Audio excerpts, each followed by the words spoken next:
Welcome back to the Hatoraid Hour Podcast. I'm your host, Jordan, aka Hatoraid Cowboy. And today we're going to be doing something a little bit different, a little bit special.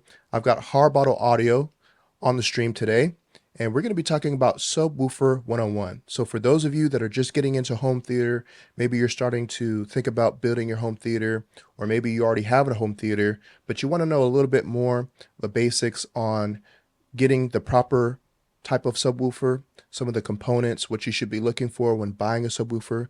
Those are the things that we're going to be talking about today. So I've got Cody from Harbottle Audio here to discuss those with us. All right, so as I mentioned, we've got Cody from Harbottle Audio here today. We're going to be talking about all things home theater with subwoofers, specifically subwoofers, and this series is called Subwoofer 101. So we're going to be doing a couple of series, part one, part two. Not sure how many parts we're going to have, but we're going to be starting off with some of the basics, and then we're going to be doing some deep diving and some other episodes. We're going to be showing you some graphs. We're going to be showing you some data, analyze some data for you so you know what to look for. And then we're going to talk more about Harbottle and the components and the type of quality products that they offer. So Cody, welcome back. Thanks for having me, Jordan. Yeah. So we had you on. I guess it's been a few months now. We talked a little bit about Harbottle Audio. Had a little introduction. My first experience with Harbottle was at Doyle's second home theater tour, where he forget the model number that he has. It was a M24. M24. Yeah, Yeah. awesome subwoofer build quality. That thing wasn't even breaking a sweat. But I think today we wanted to talk a little bit more, like I said, about Subwoofer 101 and Yeah. kind of get us started, kind of provide some informational videos on subwoofers, specifically Harbottle Audio, which we'll talk about later in the series, but to kind of help people, get a little bit more knowledge about what type of qualities and what type of subwoofers and so the type of things that you should look for when you're trying to add, subwoofer and bass to your theater. Because as important as your LCR and your center channel is, sometimes I think bass can be overlooked, and that's very important. Nobody likes boomy bass, and so you want to make sure that whenever you're purchasing a subwoofer, that you know what to look for. Yeah. So to get us started, why don't we talk about what's a good place to start when adding bass to your setup? One of the best places to start would be to analyze the actual dimensions of your room. When you have dimensions that are equally divisible, so if you've got, let's say, an 8-foot ceiling and a 16-foot width, you're going to end up with room modes. And those modes can wreak havoc on getting your couch placed and getting your MLP, your main listening position, dialed in. That's personally where I would start, because the longer frequencies tend to energize the room a lot differently than a main LCR.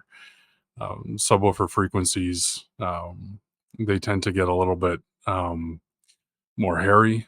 10 hertz is about, you know, uh, it's like 125 feet or so. And 5 hertz gets down to 250 feet. So the way that those infrasonics start energizing the room and how they interact with your main speakers, it becomes a game of dimensions when you're looking at, placing it and getting a room set up. So that's number one where I would start. The second thing that I would look at would be, what is your bandwidth? Like, what are you actually chasing? I've have some clients that don't really want infrasonics. They want to go down to about 20 hertz, and that's about it. They primarily listen to like music, and they watch, a film every couple of weeks or something like that. And really, it becomes a situation of, well, that bandwidth now plays a massive role in how the subwoofer interacts with everything, including itself. And that's something that I think is overlooked a lot, is how the frequency really affects how a subwoofer, the frequency that's it's forced to reproduce, affects how the subwoofer actually works. 5 hertz is a really long time to spend on either side of 0. And a subwoofer diaphragm, a cone will move out and it will move in. And so where it rests and where it's not doing anything, that is 0, and it has to travel back and forth. It's a linear motor. And so, for sonics, that duration goes up by a lot, and so does its amplitude. And that becomes challenging. So when you're looking at adding subwoofer tech or improving your subwoofer tech to an existent or non-existent theater, you should really look at what the demands are going to be, what you're going to force that piece of equipment to do. And there is a lot of movies out there that are producing, serious infrasonics, like, 7 hertz, 4 hertz. And it's important that a subwoofer can actually do that work. And the more of that work that it has to do, the harder it is on the amplifier and the driver, as well as the box. The box has to be able to handle infrasonic capability as well as quite audible bass frequencies. And so the resonance game becomes a big issue.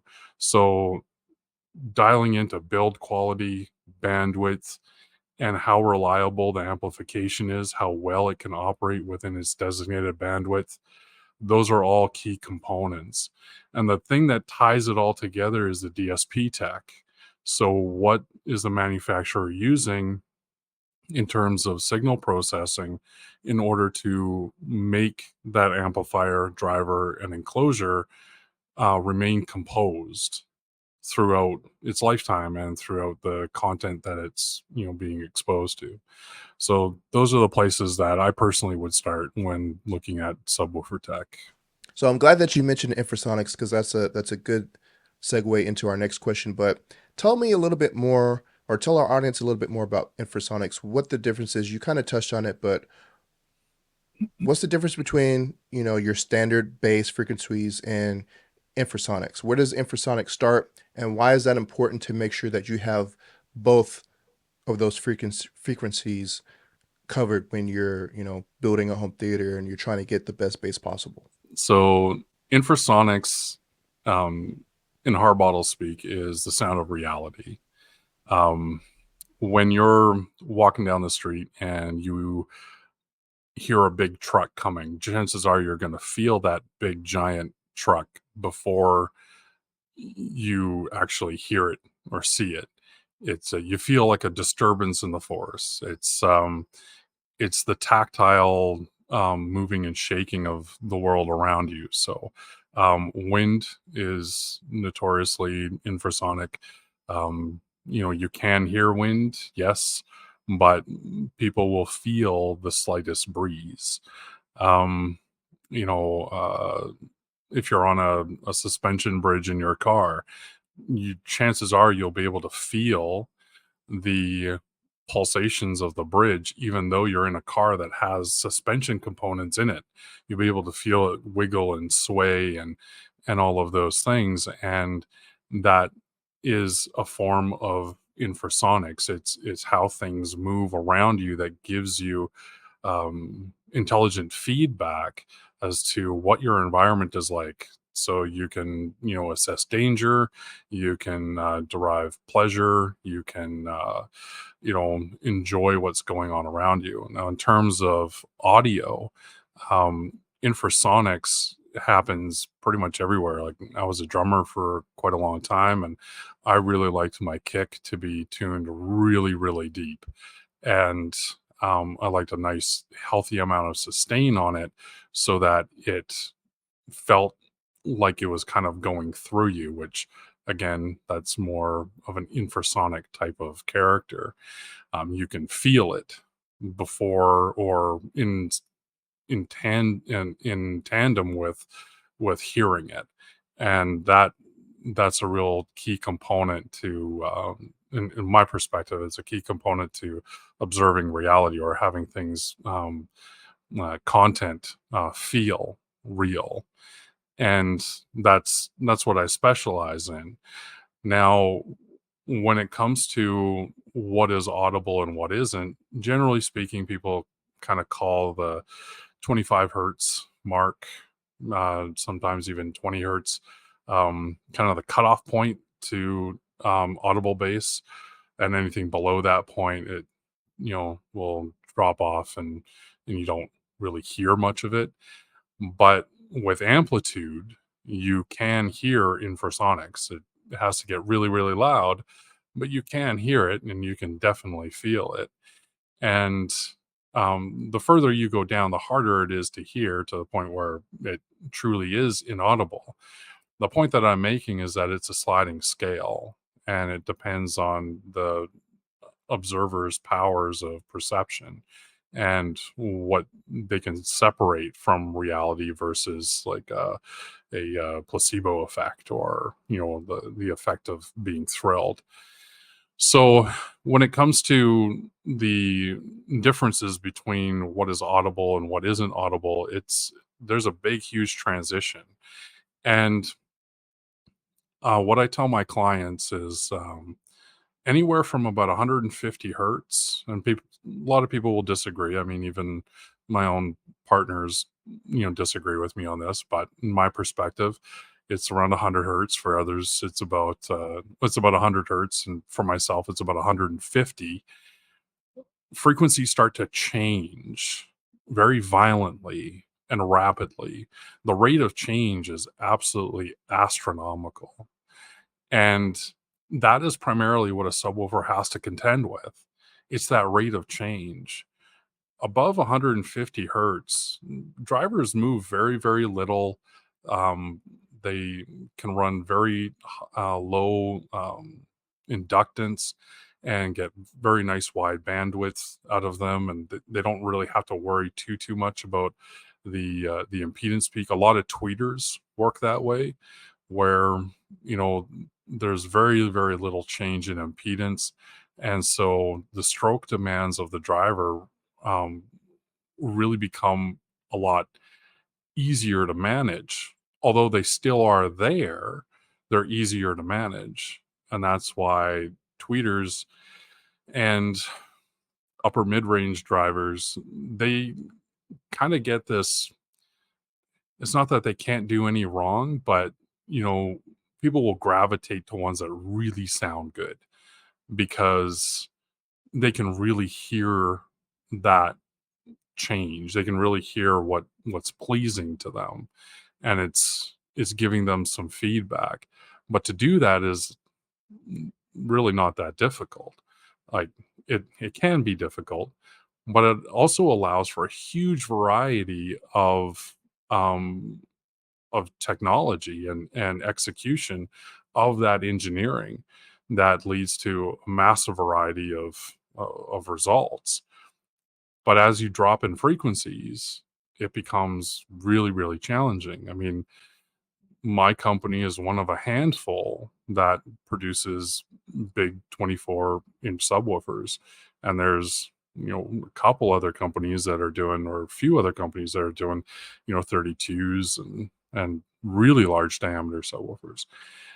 And to be able to get that kind of response out of uh, a driver and to make it remain composed is really challenging, because that driver has to move a really, really long way in order to produce any real SPL that actually has an impact on what you're observing. So, when it comes to bass, it's a sliding scale, and how it's perceived by the person has a lot to do with how they perceive the world around them, their sensitivity to it, all those kinds of things. It is a very personal, connection that they develop. But the one thing that does remain true with subwoofers is that they're always asked to go deep. And even if it's a 20 hertz mark where they're trying to get 20 hertz out of it, that subwoofer is being asked to do quite a lot of work, even at 20. So there is a shift where the engineering has to make up and be able to operate below the impedance peak. Now, what I mean by that is the impedance changes in a driver. So if it's nominal, let's say nominal 4 ohms, and the graph is fairly flat, and then along the upper frequencies, it starts to go up and the impedance starts to rise.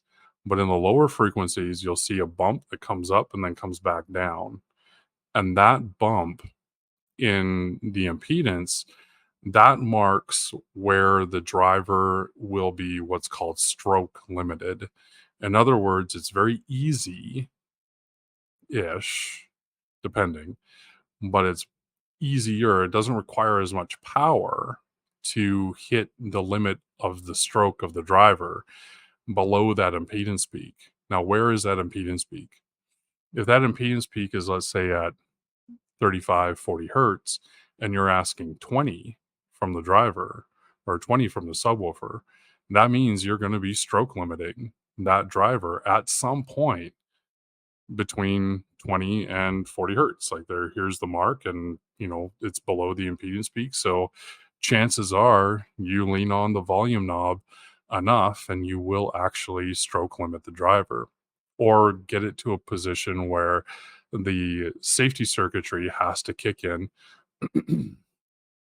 and pull power, or cut power completely. That's called a pulling power. Is like a soft limit. The amplifier will engage and just dial the power down. But cutting power, that's a hard limit, and you can usually hear that. It's like a click, and the power will just kind of shut off momentarily. Those kinds of things are indicative of the driver exceeding what it's capable of doing, or getting really close to its very, very limit.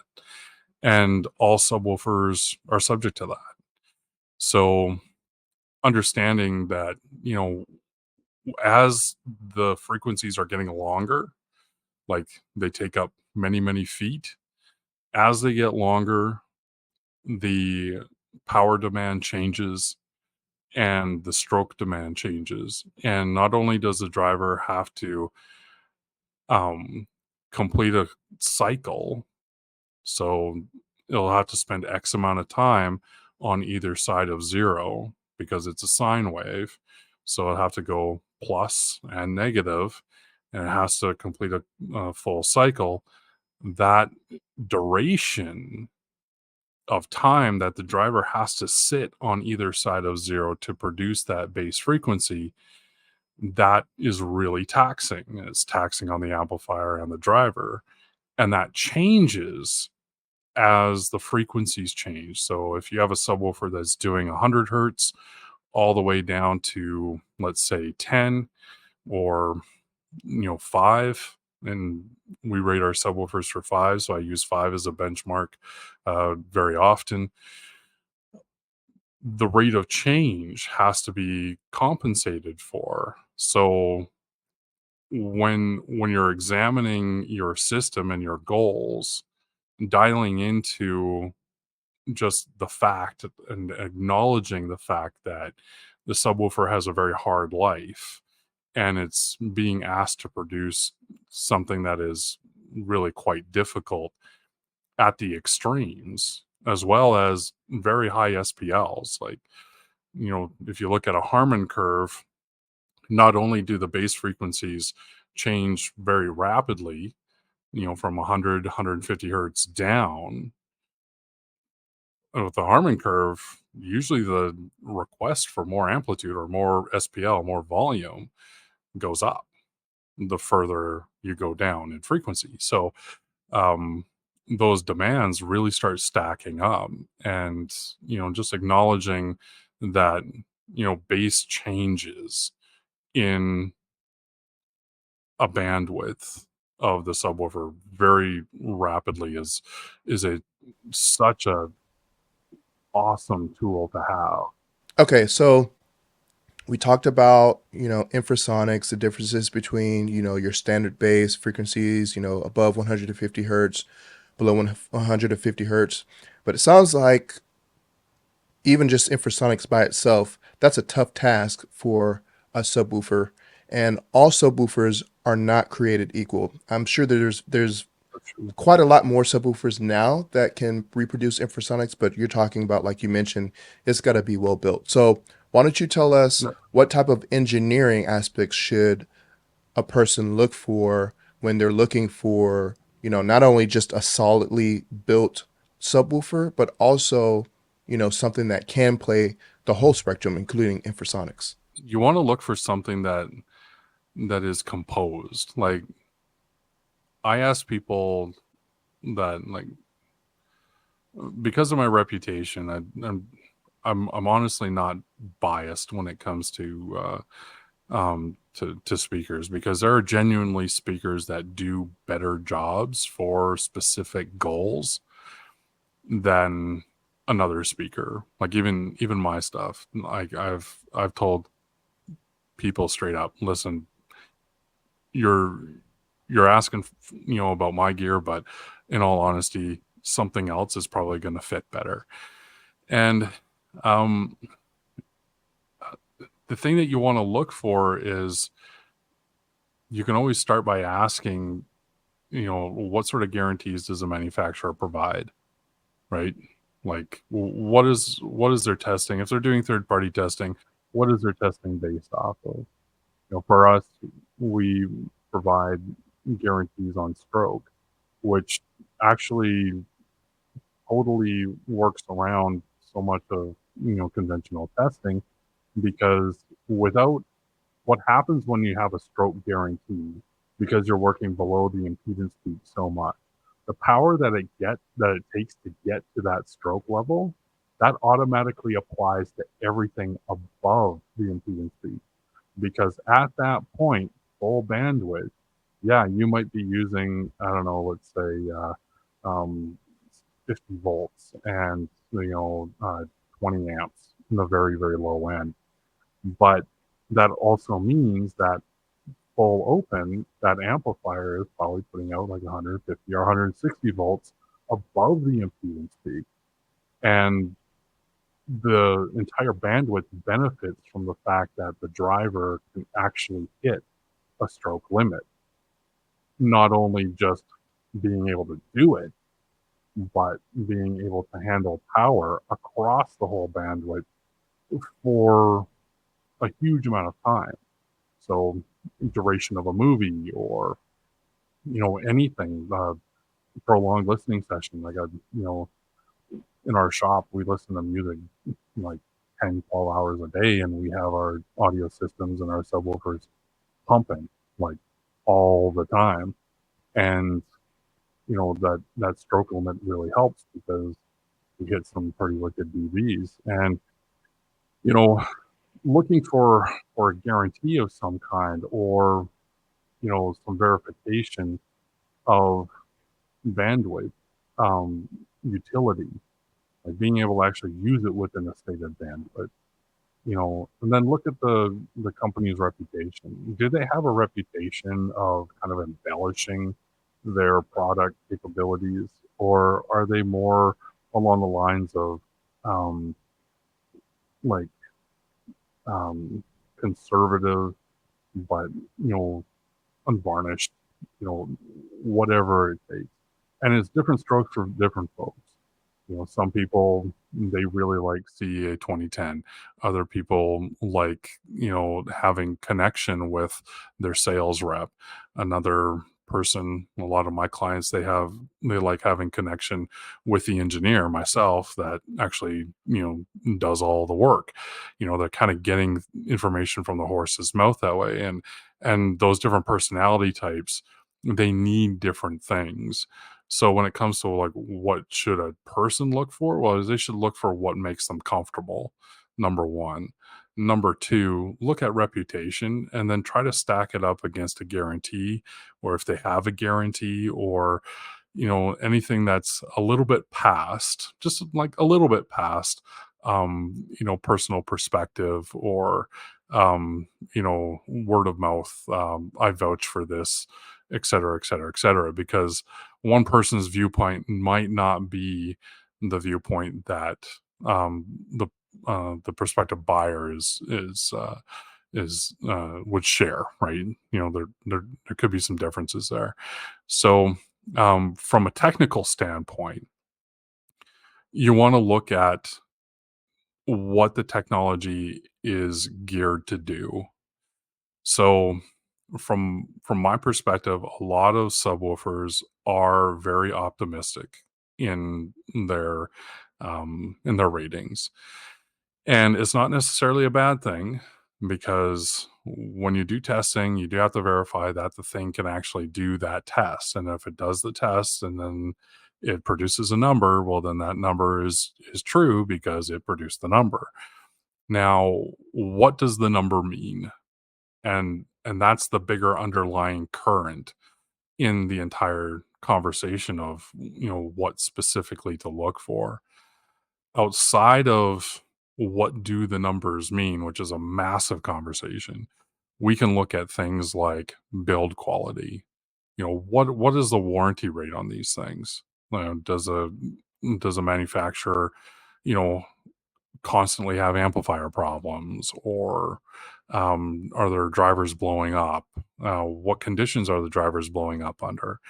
Are they rating it down to, infrasonics, 10 hertz, but, like, there's no way that it can get there reasonably without hurting itself. So that's where looking at, like, if there are third party measurements and tests, that's where looking at those tests and being able to read that information and extract what you need out of it really helps, because it's information that needs to apply to the condition that you're trying to solve for. Like, it's a big math problem when you're putting subwoofers in a room. It's solve for X, but what are all the variables that lead to X? Like, what are they? And so being able to pull the information out in order to solve for different variables as you're going through the process is a really big key critical component that requires a lot of critical thinking. And if it's just not your wheelhouse, then looking for help.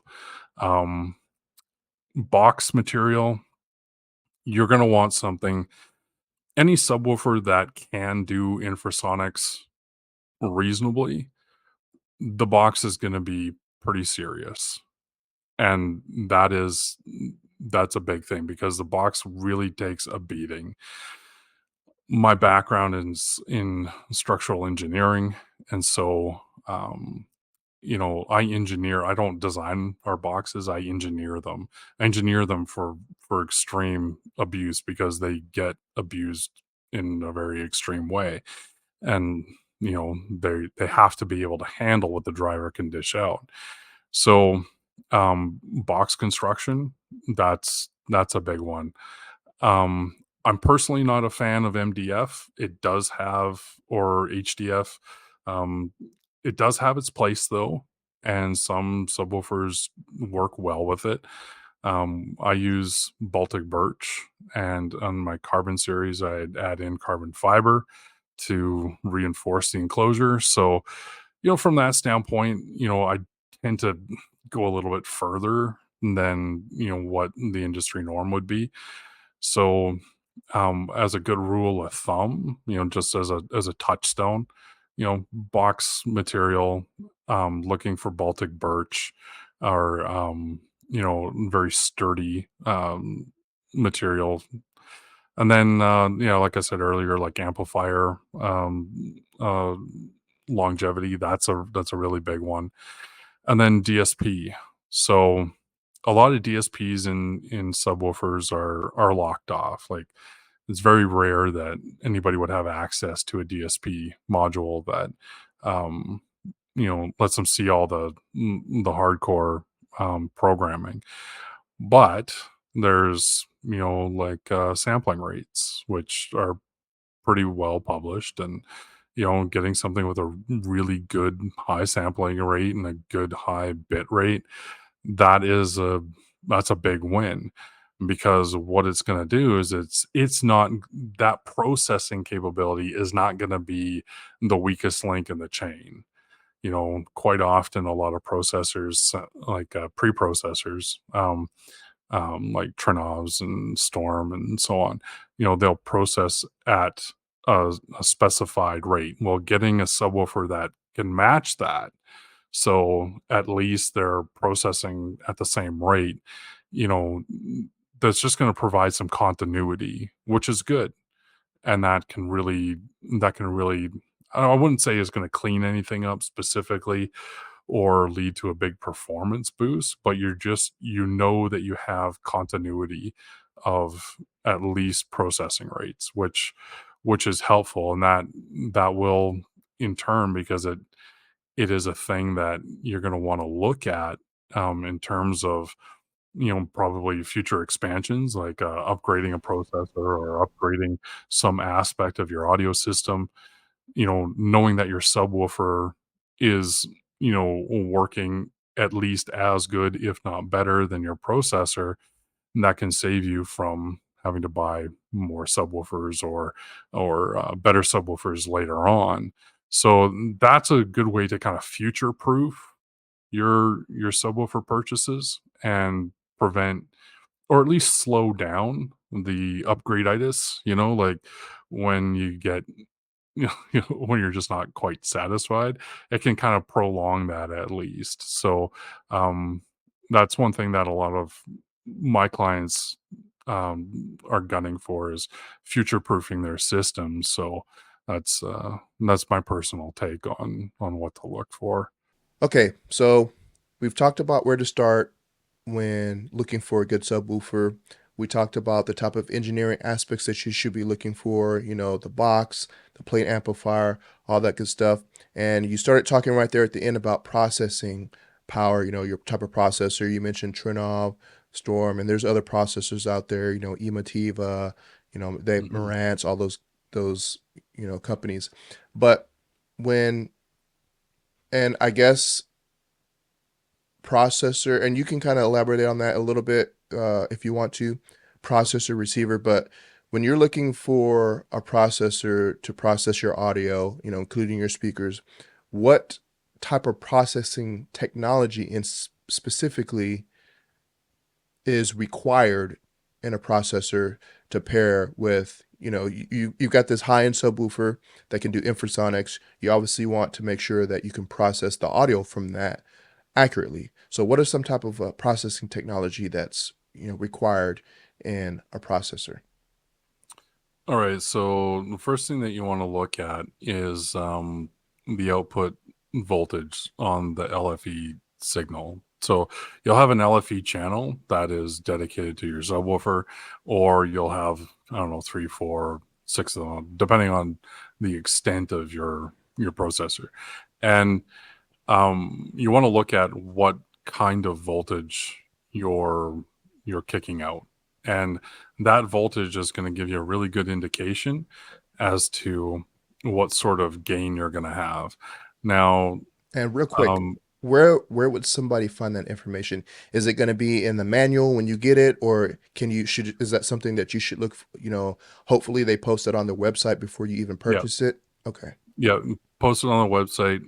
You should be able to find it in the download section, where they'll have documentation on that piece of gear, and they'll give you, output and voltages and impedance and all kinds of stuff that can help you, decide what direction you want to go. Like, um, on a classic one is older Yamaha units. A lot of them seem to be bomb proof and they just keep going, but the output voltages is like on the subwoofer channel is like a volt, like a 1.2, 1.4 volts.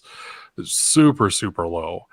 And that low of a signal, is can be difficult, to work with. However, certain subwoofers, if you have a subwoofer that has two inputs, and we're not the only ones that does this. So like, there's a lot of subwoofers that have two inputs, input one and two.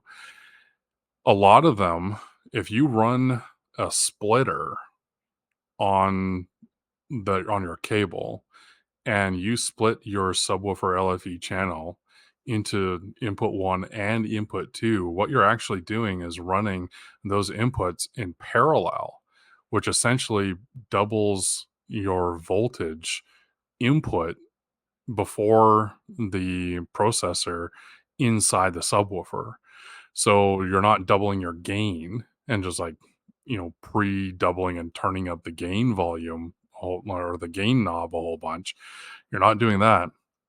You're running that signal in parallel. And that can be a really big benefit to anybody that has a low voltage processor. So that's one thing to look for: low voltage or the voltage processor or the voltage output on the LFE channel. The next Now, thing is going to be if like if sampling. if Sorry. sorry, if a manufacturer doesn't post that, and I don't know if that's even a thing, would you say that would be a red flag to maybe kind of stay away from, or maybe do a little bit more investigating? Maybe you have to send some emails, make some calls to see if you can get that information. I know I typically see most companies do that, but I don't know if, you know, there's Like companies that don't. like output voltages or Right, Apple vouchers. yeah, I mean that would be a red flag for me. Um then there's also reputation. Like one notorious issue with a brand uh, or a processing software called Odyssey is that it would always cut the subwoofer like absolutely unbelievably, and anything below like 20-25 hertz, it wanted none of it in order to run an auto calibration. So you can go off of things like reputation to help guide, which involves a lot of sleuthing through like forums and social media, which can be tough. But then, there are professionals that, you know, that their stock and trade is in putting together systems for home theater application. You can always pay a consultation fee and get some guidance, well deserved uh, guidance and good quality information based on the integrator's reputation as well. So other tech that you could look for is, of course, like sampling rates. Like how well is this processor processing? And you can get into some depth in digging into what sort of chips they use and what sort of processors they use and what sort of tools do they have available within the processor. A big one for me is something called an all pass filter. An all pass filter can dedicate a discrete range um, to flipping phase, so you can gradually change phase within a range of frequencies, and that can be an incredibly powerful tool in dealing with so many acoustic anomalies and issues, from blending a subwoofer to ported speakers, dealing with a wall that likes to resonate and vibrate just that much out of sync with your subwoofer, at a certain frequency, those kinds of things.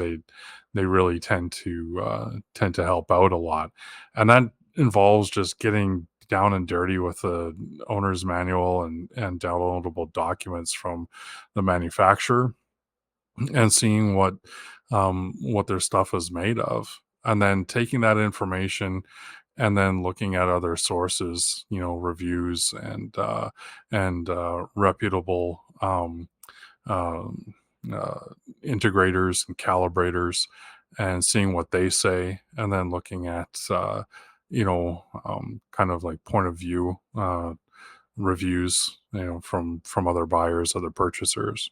You kind of mentioned this, and not to pick on any company specifically, but you mentioned Odyssey, so that's something that you would want to look at, because if Odyssey or some type of room correction, if you even choose to use room correction in your processor or receiver, if it's going to be, you know, cutting off the frequency at, below 20 hertz or even higher, you might not want to use that. So that's something else that you should be looking at is the type of room correction, and then whatever the frequency range that it supports, right? Yeah, but there's also, reaching out to others that know more. The case of Odyssey is like I actually found a workaround myself where I would neuter the subwoofer as much as it wanted it and just like dialed it right down. I would have this is back in the day when this is a couple years ago when I was doing remote tunes for our clients. I'd have them turn the subwoofer right down, have them run an Odyssey room correction, and then I would take a screenshot of the in-room frequency response, what Odyssey would want to reproduce. Like this is what it wants from a subwoofer. And then I would create a file in our DSP and I would actually copy and tune the subwoofer to that file or to that in-room sweep response, so I could overlay the graphs on top of each other, and I could get it all dialed in, according to what Odyssey would want to see. And then I'd have them run the room correction again, and everything it would retune the subwoofer according to what I already programmed in my DSP, because it would think that it was getting like it was already naturally getting that particular response. So it would start turning off all of its filters because it's already getting what it wants to get anyway. So it essentially turns off all of its filters. And then we run that program. And then I go in and I tune the subwoofer again and create another file to get the response that the client actually wants out of the subwoofer. And that way Odyssey is essentially not really having a big impact, especially in like the infrasonic range and all of these various attributes. So there are workarounds. You kind of have to think outside of the box and get into it a little bit. And that's where, calibrators and integrators they're worth their weight in gold, because, you know, they that's their stock and trade, right? And yeah, you can rely on, automatic calibration programming and that kind of auto room correction work within the unit itself. But you got to look at if that auto cal can actually do what you want it to do, and what is its reputation. Well, so much of audio goes on reputation because there's a million ways to skin a cat. You can get lost in the minutia of things really easily.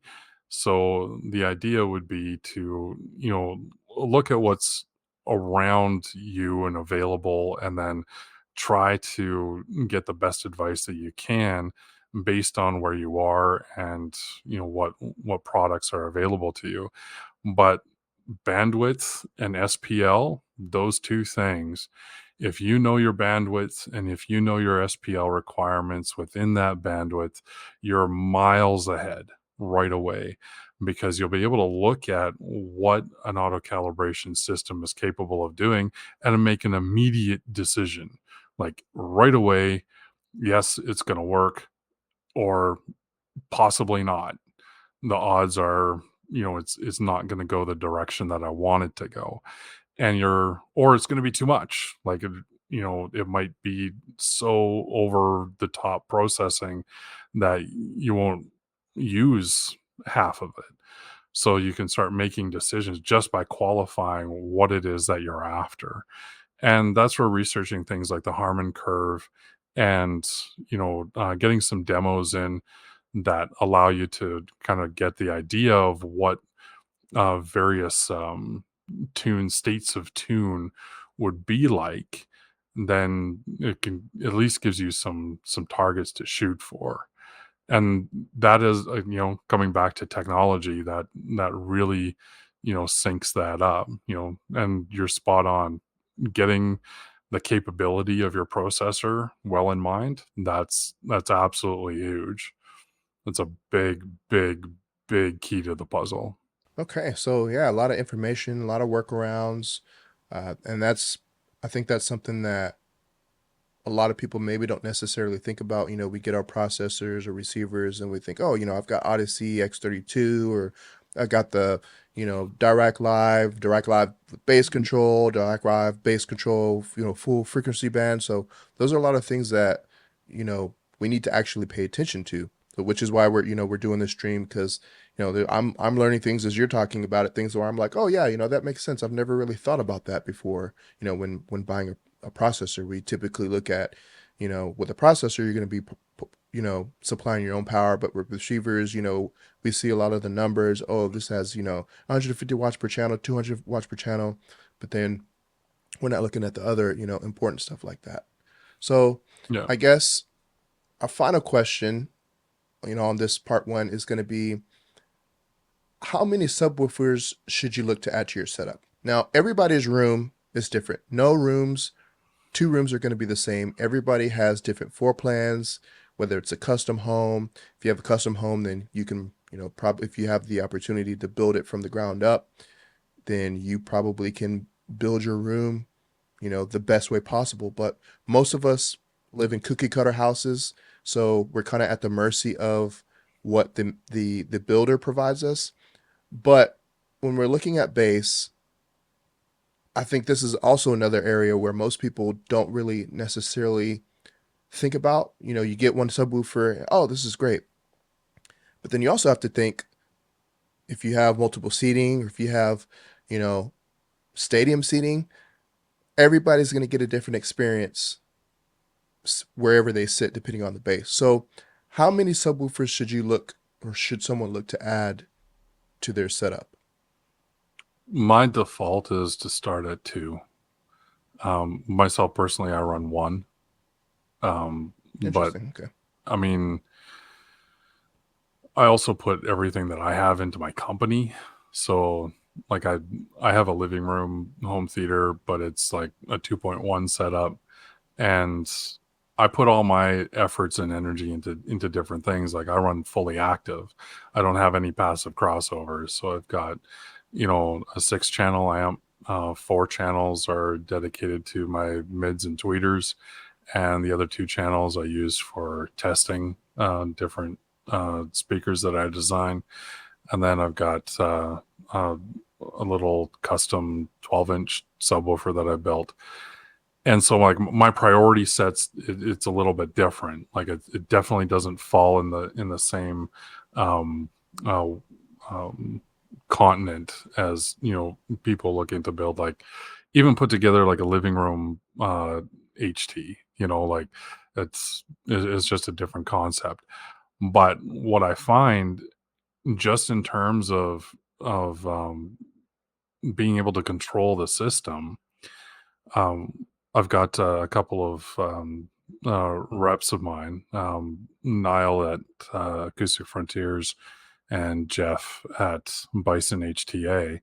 They rep my product, and we've had a lot of conversations about how tuning and calibration work should go when it comes to dedicated rooms versus non-dedicated rooms. And starting at 2 subwoofers at least gets you the opportunity to create a bass wave off of your front stage. Now, how the rest of the room deals with that is entirely up to the room. Like I said earlier, looking at things like the dimensions of the room, there are certain things that you can do, fairly inexpensively, and you can change your dimensions by 6 inches and totally, you know, alter the outcome of your subwoofer response, or even your entire acoustic response. Throwing up a couple of acoustic treatments and a few other things, you can totally tweak and tune how your room sounds. And so those little steps, and they might not be exactly little, but they're not exactly building a room from scratch or a room within a room. They're that they will at least give you the opportunity to kind of curate your sound for what you're looking for. Granted, the expertise is there, but starting off with two subwoofers, like I said, it gives you the opportunity to create a bass waveform at the front of your room. Now, when you're looking at managing that bass, um, a subwoofer that has some level of DSP access that at least allows you to do some delay work or add some filters in, that is a big, big bonus. A lot of new processors are coming out with time domain processing, so delay and all pass filtering in the processor itself. So, like I know Trinov and I believe Storm has that as well, and that can be really beneficial in a two subwoofer system because you can tune the subwoofers to behave the way you need them to behave, and even look after things like placement issues. Like if you're limited, and a lot of people are limited to where they can put, a couple of big subwoofer boxes, and some of them are absolutely huge. So where are you going to stick these things, and then how do you control it afterwards? And those two things, they're go hand in hand, like they're locked into each other. So you can't consider one without the other. Now, if you want to default and get the most, like the best frequency response across as many seats as possible, going to four subwoofers is always going to help. It's always going to be not help. It's going to be the optimal answer. The other one is going to three, because then you can at least manage some of the bass frequencies on the opposite side of the room. So you have your two subwoofers up front, maybe at quarter space or third space along the front wall, whatever is best for your particular room dimensions. And then you can have one at the back that is doing some sort of, let's say, like active absorption or controlling a room mode or whatever.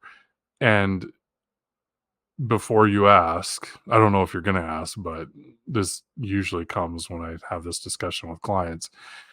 Will any subwoofer do to act as a third? Like if you get two really nice ones for the front and then just kind of something in the back? The answer is no, because the third subwoofer or the subwoofer that's doing the managing work, that is going to have the responsibility of being able to match the front subwoofers sonically, because there will be contributions. Like it's going to do something, it's going to add something somewhere depending on what frequencies are being reproduced and when and for how long. And it also has a responsibility of helping to control the room. So it's not like its job is infinitely hard or like super brutal or whatever. It's that it's doing kind of two things at once because its purpose is a little bit divided, but the result is the same. Like it's going for that same end goal, which is to balance the room response and contribute bass where bass is needed. So from that standpoint, 3-4 subwoofers, totally ideal. Great starting point is two. If you don't have room for two subwoofers, and there are people that don't have room for two subwoofers, and you can only do one.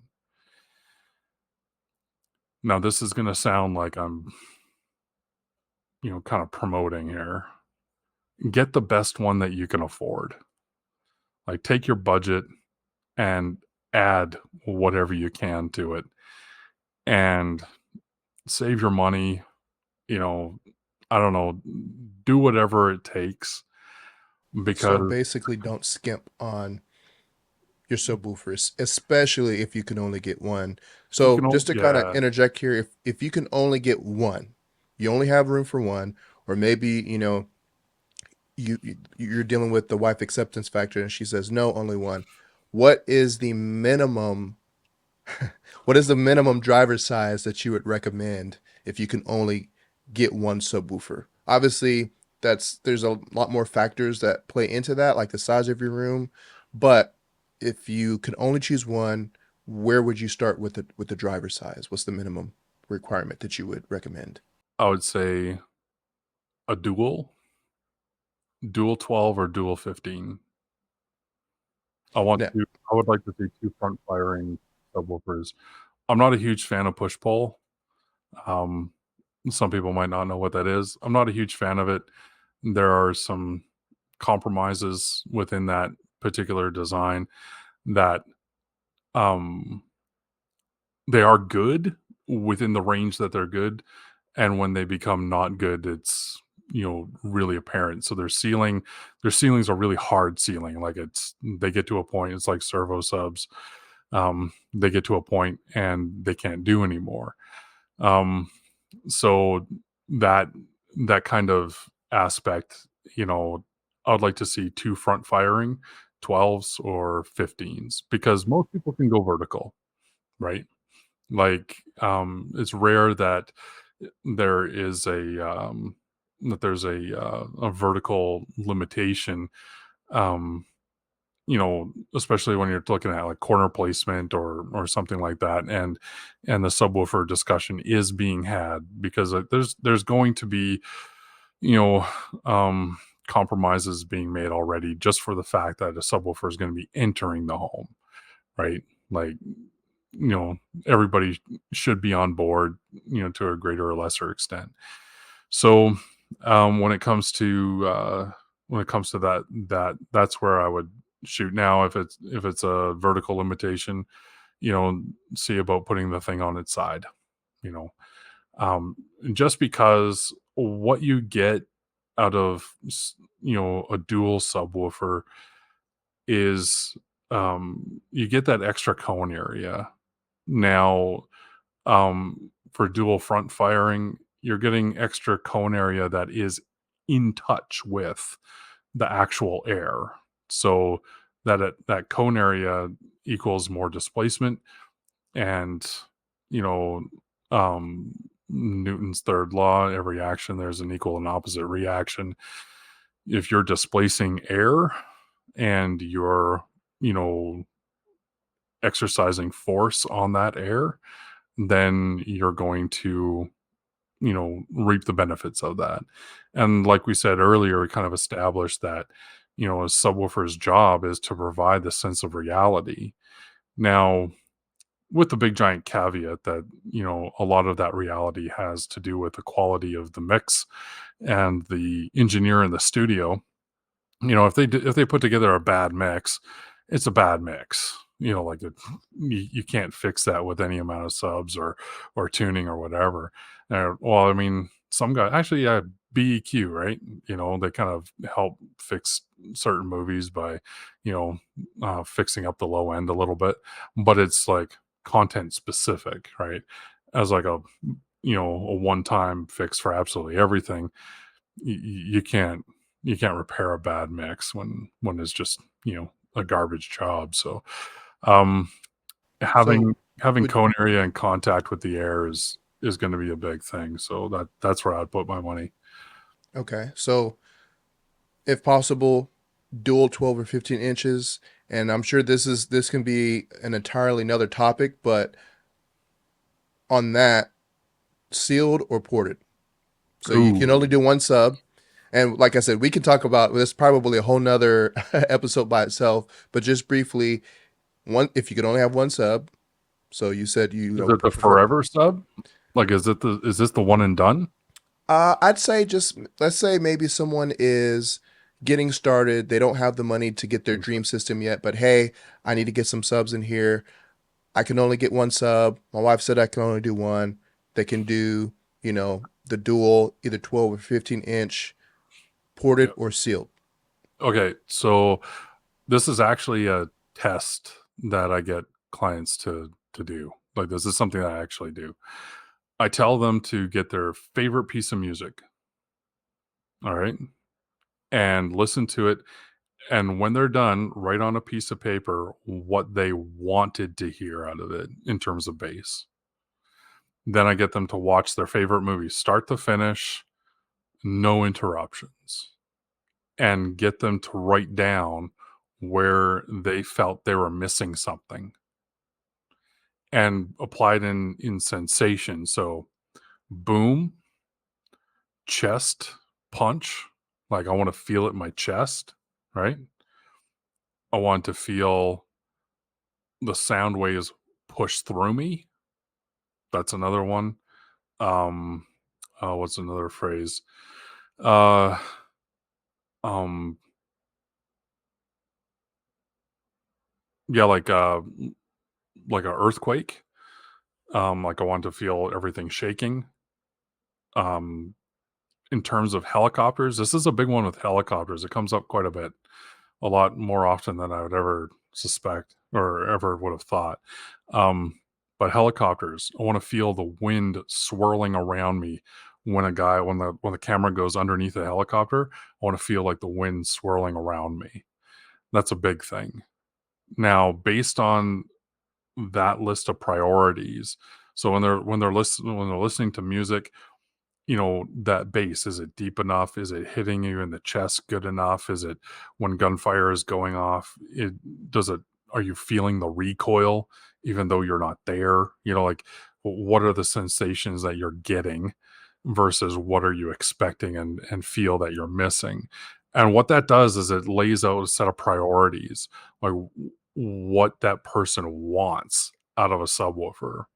Now, based on those answers, I would say from one side, you're going to look at fidelity.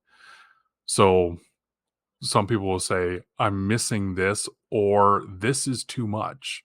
So if like there's too much boom, or there's too much wind, or there's too much, or there's like they're distracted by something or whatever with their current setup. Like if they have a current subwoofer and they're looking to upgrade, that kind of applies there. That's where you start kind of going, okay, well, this person wants fidelity. So for fidelity, go sealed.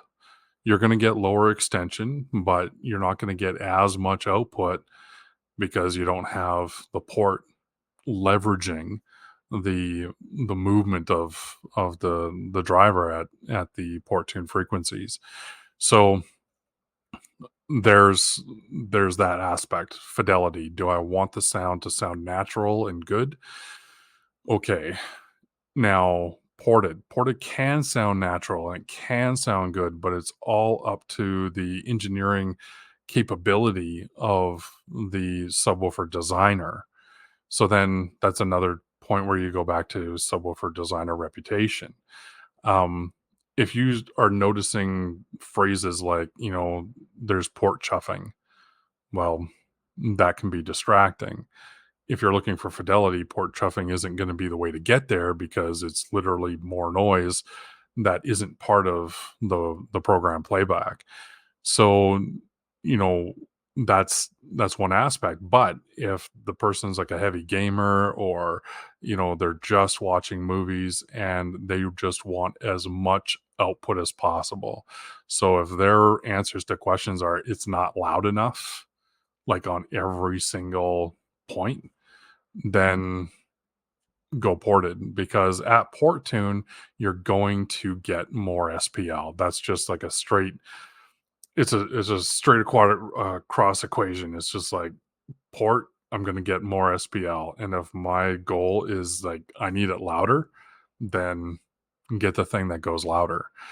And that question is actually really easy to answer. It's the sealed aspect where people tend to get a little bit more, I'm not gonna yeah, like kind of caught in the weeds a little bit. They get into the details, like am I gonna get the extension, and then is it gonna be enough SPL? But of all my priorities, I am looking for fidelity more than I'm looking for just raw output. you know that becomes a battle within themselves.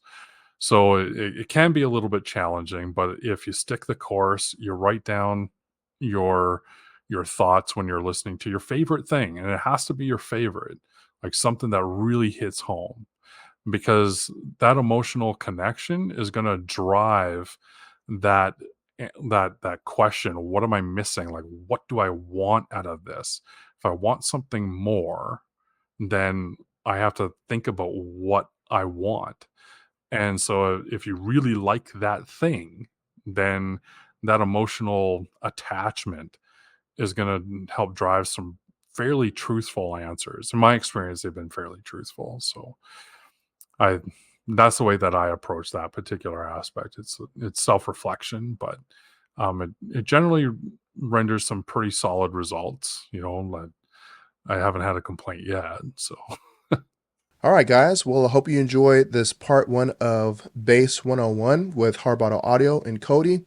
So, in our next part two, we're going to be doing a deep dive about Harbottle, the products that they offer with subwoofers. We talked a little bit about it in the previous live stream that we did with Harbottle, but we're going to go a little bit deeper. And then in a future, video live stream, or maybe a live stream, maybe recorded off stream, we're also going to talk about some graphs. We're going to, maybe have Cody analyze some graphs and some live data that, you should be looking at when deciding to purchase a subwoofer, add a subwoofer, multiple subwoofers into your home. So hopefully you enjoyed this type of content. Stay tuned to the channel. Make sure you like, share, and subscribe so that you don't miss any future content with Harbottle Audio talking about subwoofers and learning more about subwoofers and the type of things that you should be looking for when building your high-end or your home theater system. So thank you guys for watching, and we'll see you in the next video.